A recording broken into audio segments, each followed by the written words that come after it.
Informasi mancanegara, saudara, pasca gencatan senjata Israel dan Palestina, seorang anak berusia 2 tahun di Jenin, wilayah tepi barat Palestina, tewas.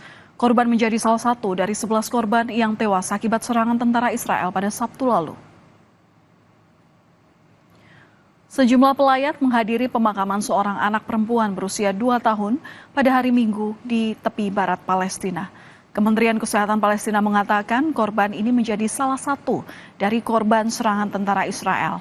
Sedikitnya ada 11 warga Palestina tewas di Jenin dalam serangan terbaru pada Sabtu lalu.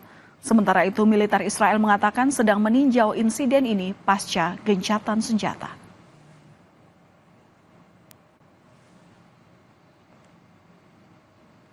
Ribuan warga Palestina tertahan saat akan kembali ke rumah mereka di kawasan Gaza Utara. Setelah lebih dari 15 bulan mengungsi akibat serangan militer Israel, warga ingin memanfaatkan gencatan senjata kali ini untuk kembali ke kampung halaman mereka. Namun kepulangan mereka terhambat oleh militer Israel yang tidak memberi izin untuk memasuki wilayah tersebut.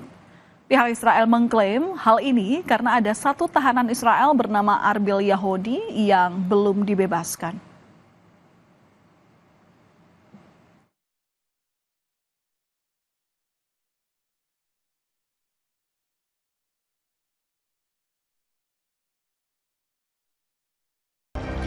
Saudara, banjir besar melanda sebuah kota di Perancis setelah hujan lebat mengguyur wilayah tersebut sebagai dampak dari badai Herminia. Akibatnya sejumlah rumah, jalan, dan kendaraan terendam. Lebih dari 400 orang telah dievakuasi.